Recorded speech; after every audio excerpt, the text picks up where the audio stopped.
Morning. Good morning. It's Monday. It is Monday. Yeah. And it's very, very cold outside. It is. Uh-oh, picking the lint off the shirt. You had a little hair on you. Blonde hair. I don't know where that's coming from. You know, I just keep hanging around blondes. That's my Is that what it is? Plural blondes? Blondes. So how was your workout? It was good. Got Yeah? back to doing cardio, so that's good. How was that? And not bad. I'm still congested a little bit, so Yeah, you still got that silly cough. yeah. Throat's a little sore, so Yeah, we'll figure it out. that's good. What'd you do in the gym today? Legs, same thing you did. Legs. We did legs today. How was it? It was good. Did you do your regular workout? All but one exercise. I didn't get to do hack squats because every time I went to go use it, somebody was using it. I used it. Was I on it when you No, wanted I to was use doing it? leg presses when you did. Okay. Yeah.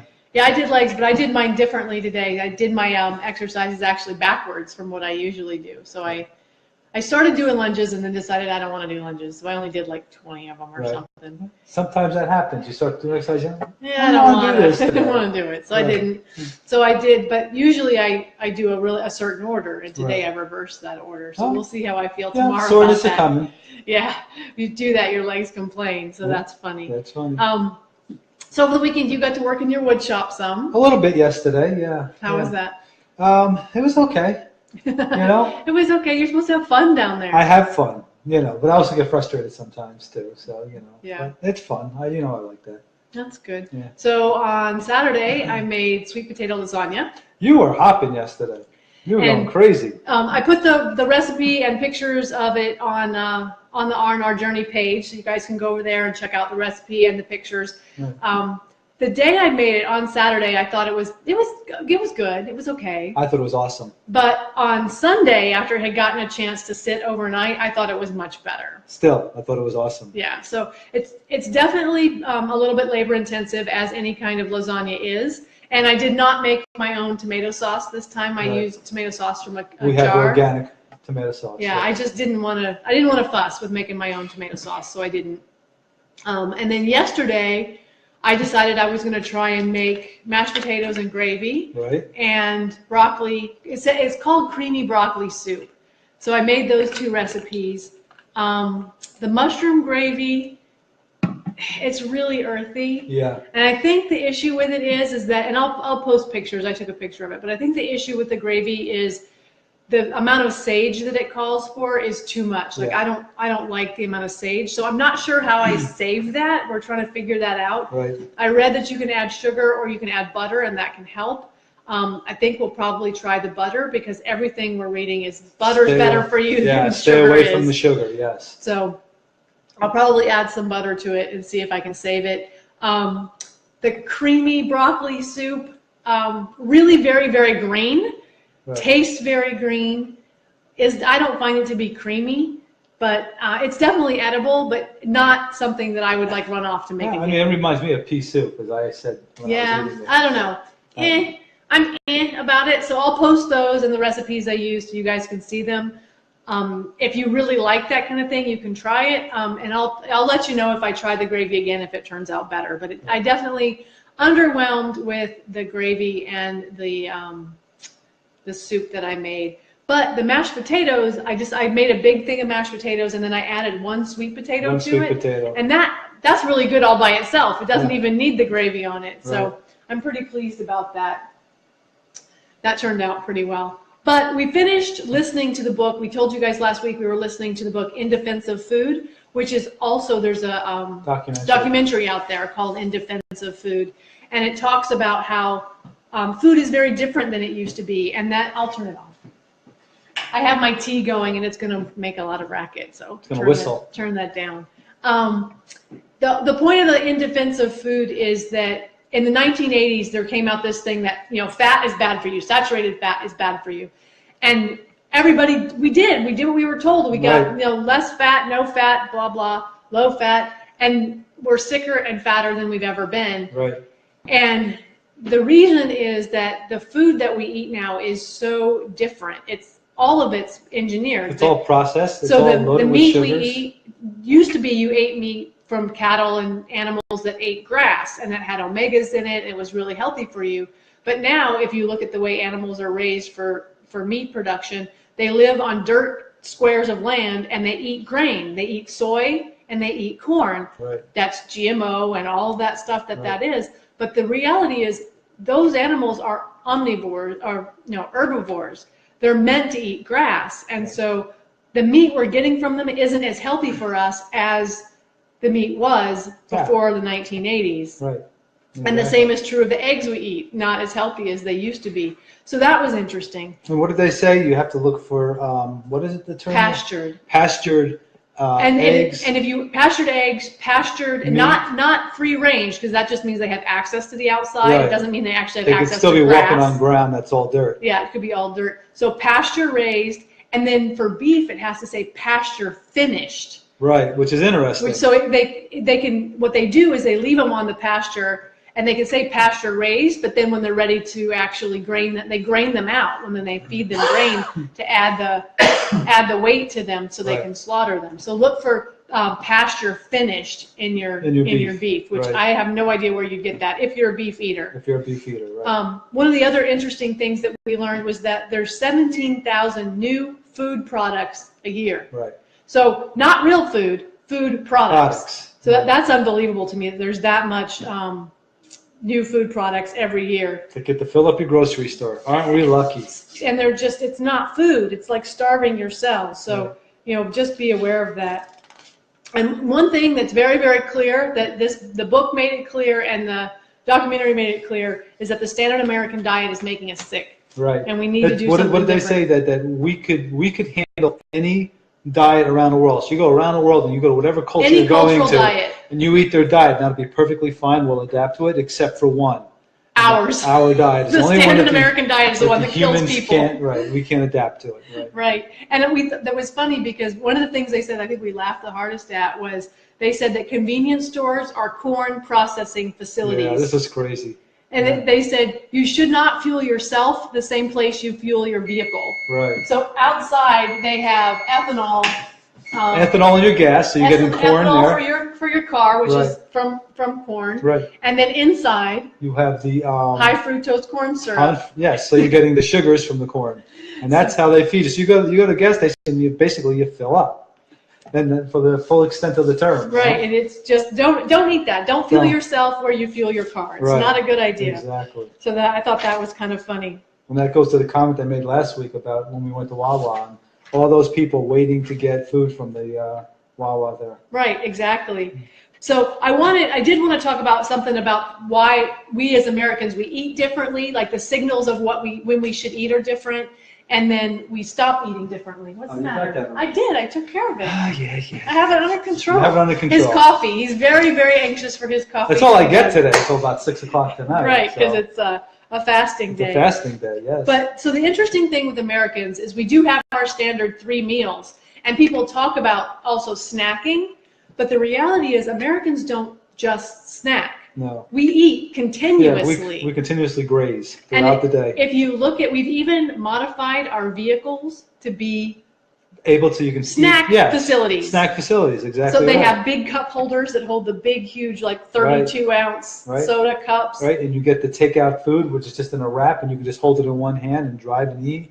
Yep. Or we were at the store, we stopped at the supermarket, what was it, yesterday or Saturday, and we walked past the car, and there's a couple in the car, and what are they doing? They're eating their dinner in the car. In the car. In the car. And they were saying that Americans are the only culture where we don't eat together. We Right. eat individually. Community, yes. We eat by ourselves in the car, on the run. And they said it's interesting, if you ask the standard American family, do you eat dinner together? They'll say yes. But the reality is that everybody makes their own thing, whatever that is that they Right. want to eat, throw something in the microwave. So they can, and Big Food loves it because they can target, low cholesterol for dad, low fat for mom, yummy, colorful. High fat for very young kids. Yeah, because high they fat eat it. tastes really good Yeah. for the young kids. And so everybody kind of comes and goes, and they may, like, one of them will sit down and eat, and then another one may come, and that one gets up, and that one goes, and somebody. So it's not together. We're not having conversations. Right. We're not teaching our children table manners, which didn't occur to me. But if everything you eat is Packaged goods. and has no need for utensils, Right. How do you kids learn? don't have table manners. They don't know how to use utensils because Right. everything they eat doesn't require them. Mhm. I thought that was just shocking. Right, right. So we don't eat together, and we eat all day continuously.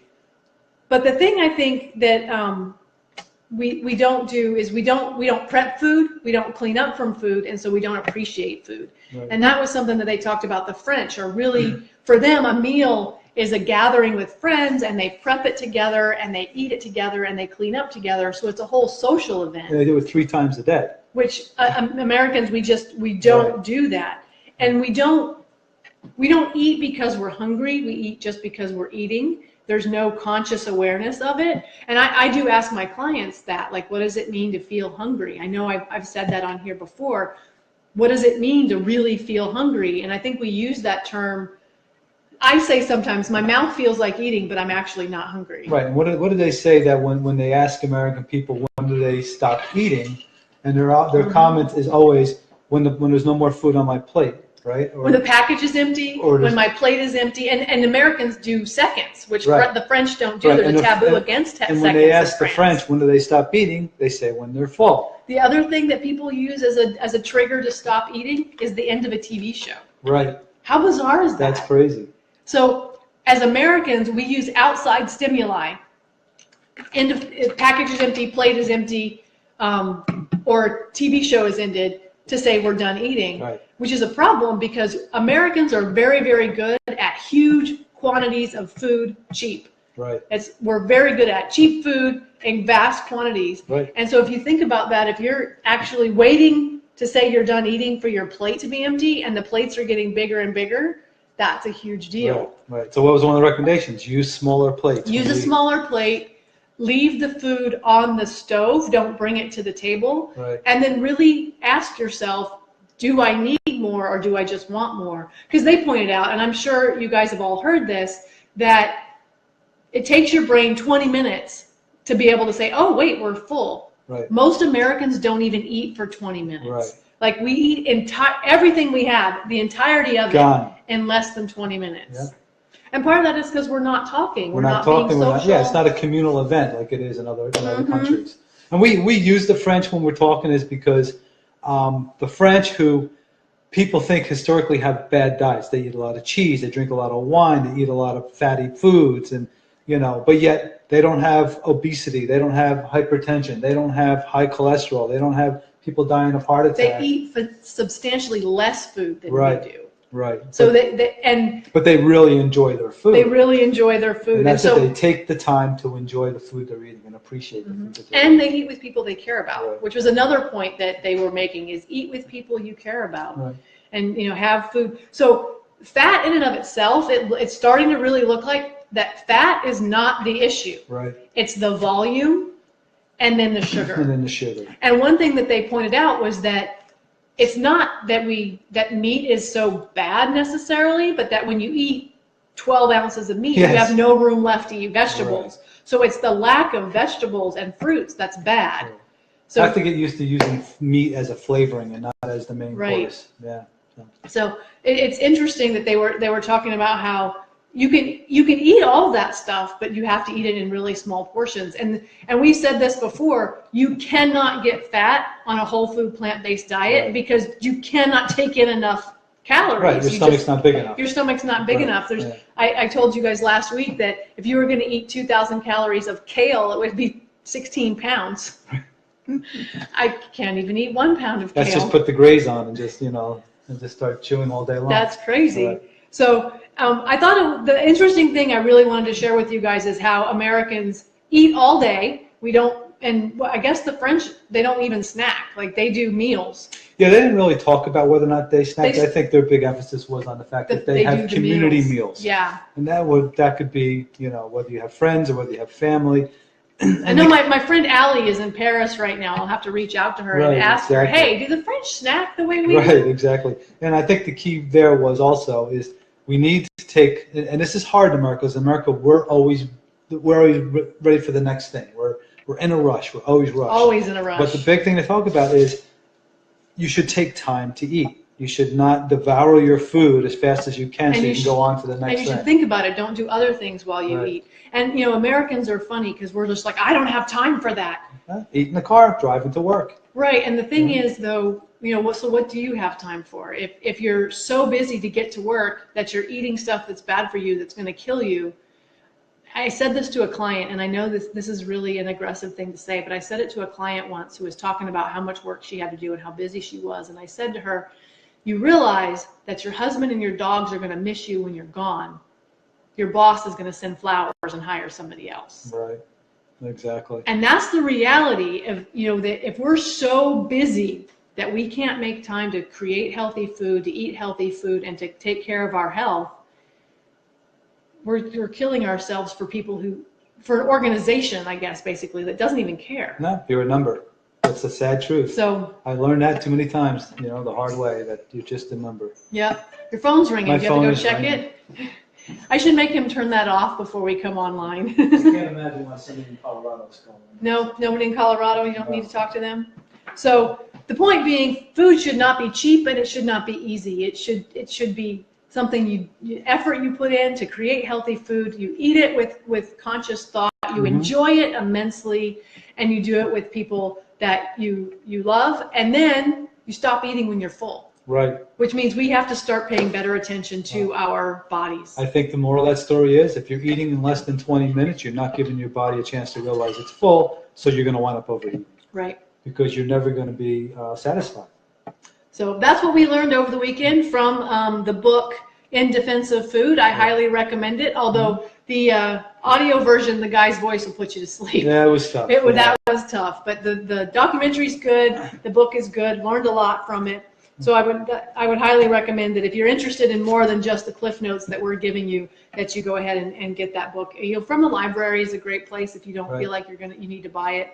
The library is a really good place to get it. I did make a list of our staples, so I'm going to type that up today on the R&R Journey page, and I will also post the pictures of the soup and the gravy that I made and give you the recipes and talk about that on there as well. Very good.